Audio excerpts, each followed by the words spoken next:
అందరికీ నమస్కారం అండి. సినిమా 2 రోజుల్లోనే రిలీజు. చాలా టెన్షన్‌గా ఉంది, నెర్వస్‌గా ఉంది. ఇక్కడికి వచ్చిన మంత్రి గారికి, దుర్గేష్ గారికి, ఎంపీ చిన్ని గారికి థ్యాంక్ యూ సార్. మీ సపోర్ట్‌తో చాలా గ్రాండ్‌గా జరుగుతుంది function. Thank you sir. Thank you so much. నా చేతులు, కాళ్ళు వణుకుతున్నాయి నిజంగా చెప్తున్నా. మాట్లాడేసిందంతా పెద్దోళ్ళు మాట్లాడేశారు. కానీ చెప్తా, 5 సంవత్సరాల తర్వాత, ఉప్పెన తర్వాత 5 సంవత్సరాల తర్వాత మళ్ళీ ఇంకో సినిమా చేశాను నేను. ఉప్పెనకి నేషనల్ అవార్డు వచ్చింది, చాలా డబ్బులు వచ్చాయి ప్రొడ్యూసర్ గారికి, నాకు కూడా. ఇన్ని సంవత్సరాల టైం ఎందుకు తీసుకున్నారా అంటే అది ఓన్లీ పెద్ద సినిమా కోసం తీసుకున్నా. ఇక్కడే ఉప్పెన టైంలో నాకు విజయవాడలో చాలా మంచి అనుబంధం ఉంది. ఒక్క నిమిషం మాట్లాడేస్తాం, ఫటఫట్లాడతా. చరణ్ సార్ వచ్చేస్తారు నెక్స్ట్.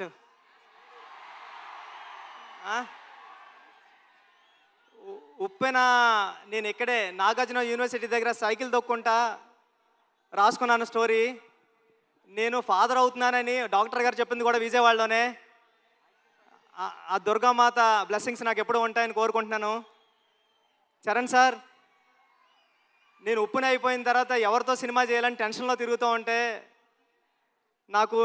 నన్ను మీ దగ్గరికి తీసుకొచ్చారు మా గురువుగారు సుకుమార్ గారు. థ్యాంక్ యూ సుక్కు సార్, నన్ను చరణ్ సార్ దగ్గర కూర్చోబెట్టినందుకు తీసుకెళ్ళి.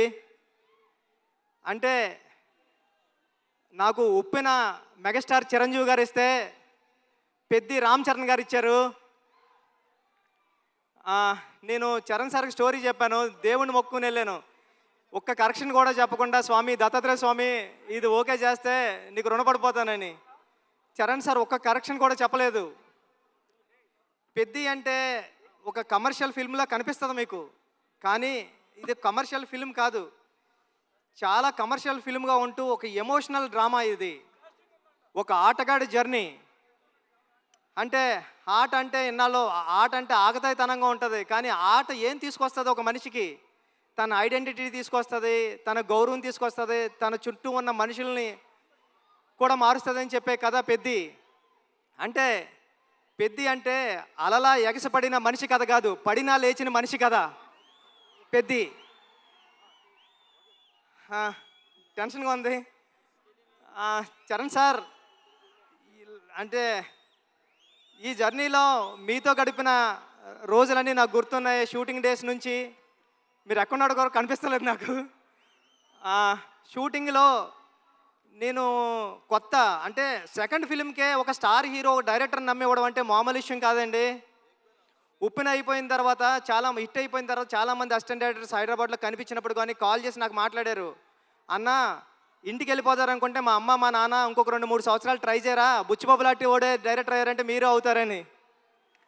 అలాగా అంటే ఒక రెండో సినిమా డైరెక్టర్కి ఒక పెద్ద సినిమా స్టార్ డైరెక్టర్ సినిమా ఇవ్వడం అంటే మామూలు విషయం కాదు సార్. నన్ను నమ్మారు, నా కథను నమ్మారు. అంటే ఒక నిజాయితీగా ఒక కథ రాస్తే, పెద్ద కథ ఒక దర్శకుడు రాస్తే, ఒక నిజాయితీ గల హీరో ఆ కథను నమ్మి చేస్తే ఏంటి అన్నది పెద్ద తెలుస్తుందండి. పెద్ద నేను రోజు చూస్తున్నా, ఇప్పటికి నేను 50 టైమ్స్ నుండి 100 టైమ్స్ చూసా. పెద్ద చూసిన ప్రతిసారి సెకండ్ హాఫ్లో లాస్ట్ 40-50 నిమిషాలు నేను ఎమోషనల్ అయిపోతా, నా కళ్ళంటే నీళ్ళు వస్తాయి. సేమ్ టైము నా చుట్టుపక్కల చూసిన వాళ్ళు కూడా అదే చెప్తున్నారు. వాళ్ళు చాలా ఎక్కువ చెప్పారు, నేను చెప్తే బాగోదని చెప్తలేదు.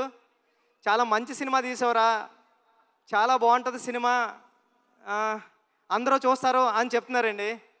ఈ సినిమా June 4th రిలీజ్ అవుతుంది.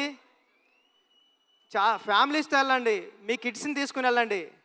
అంటే పెద్ద అంటే ఒక ఆటంకం వస్తే ఆగిపోయే కుర్రోడి కథ కాదు, ఎన్ని ఆటంకాలు వచ్చినా ముందుకు సాగే కుర్రోడి కథ. నేను 9th క్లాస్లో ఉన్నప్పుడు చదువుకున్నా, పట్టుదల ఉంటే సాధించలేనిది లేదని. 10th క్లాస్ నాన్ డీటెయిల్లో ఉండేది.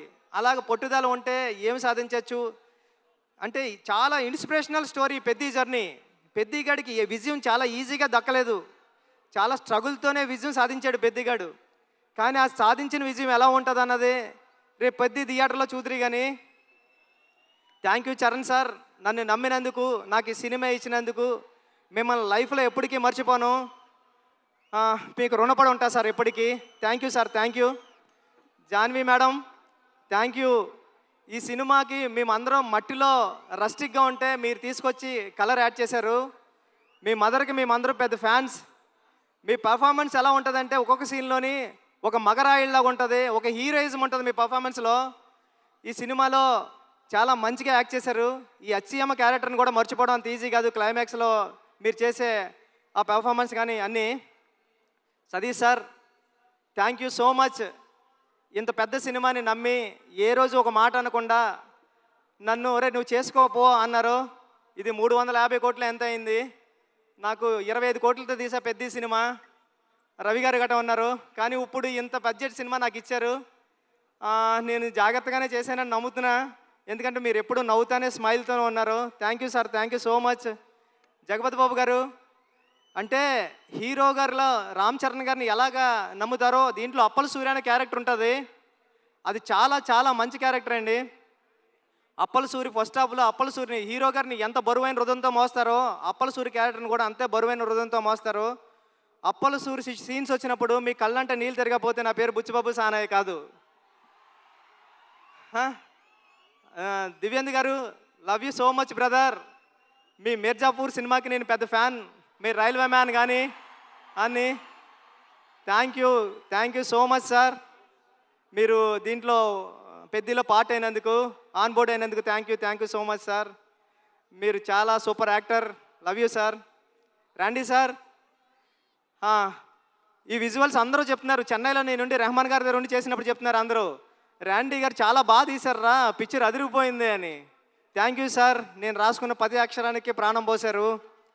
చరణ్ సార్ పర్ఫార్మెన్స్ అంతే నెక్స్ట్ లెవెల్లో చూపించారు. మీరు పెట్టే బ్లాగులు ఎంత బాగున్నాయంటే అది రేపు పొద్దున్న సినిమాలో ఆడియన్స్ అందరూ విట్నెస్ చేయాలని కోరుకుంటున్నాను సార్. సార్ అవినాష్ కోలా గారు, థ్యాంక్ యూ. చాలా సెట్లు వేశారు, ఒక 20 సెట్లు వేశారు. వేసి చాలా మంచిగా న్యాచురల్గా తీశారు అవినాష్ కోలా గారు. ఆర్ట్ డైరెక్టర్ అవినాష్ కోలా గారికి థ్యాంక్ యూ. ఏకాంబరం గారు, కాస్ట్యూమ్ డిజైనర్ ఏకాంబరం గారికి చాలా న్యాచురల్గా తీసుకొచ్చారు, ఆయనకి thank you. AR Rahman sir, మీ చికిరి రై రై రారా హలో హలో అన్ని పాటలు హిట్. బ్యాక్గ్రౌండ్ స్కోర్ మీరు కొట్టినప్పుడు చాలా స్టైలిష్గా చాలా మాస్గా ఉంది. Love you sir. ఈ సినిమాకి మీరు మ్యూజిక్ డైరెక్టర్గా చేయడం అన్నది నా చిరకాల వాంఛ కోరిక, అది తీర్చారు. Thank you sir. Thank you so much. Charan sir, మళ్ళీ once again love you sir. మీరు లేకపోతే బుచ్చిబాబు లేడంతే. పెద్ద మీరు నాకు ఇచ్చారు. లైఫ్లో ఎప్పటికంటే నేను మాట్లాడలేకపోతున్నాను, నా చేతులు తిమ్మిరెక్కుతున్నాయి సార్. అంటే నర్వస్గా ఉంది. జూన్ 4న ఈ సినిమా వస్తుంది. మీ ఫ్యామిలీతో వెళ్ళండి, మీ కిడ్స్ని తీసుకెళ్ళండి, చాలా బాగుంటుంది. చాలా ఎమోషనల్ అవుతారు, చాలా ప్రేమిస్తారు. పెద్దిని ప్రేమిస్తారు, పెద్దిని లవ్ చేస్తారు, పెద్దితో ఆడతారు, పెద్దితో పాడతారు. పెద్ది మీ ఇంటికి వస్తాడు, ఒరే భలే చేశాడు రా చరణ్ గారు అని చెప్పుకుంటారు. ఒక సెకండ్ హాఫ్లో 4-5 సీన్లు ఉంటాయండి. చరణ్ సార్ పెర్ఫార్మెన్స్ ఎలా ఉంటుందంటే మీ కళ్ళంటే నీళ్ళు రాకుండా ఉండవు. Charan sir thank you sir. June 4న థియేటర్స్లో కలుద్దాం, ఎమోషన్ అవుదాం. Thank you sir. Thank you so much. Thank you sir. Thank you. Buchibabu garu, వెళ్లే ముందు I know you're very emotional already. అయితే వెళ్లే ముందు ఒక క్వశ్చన్.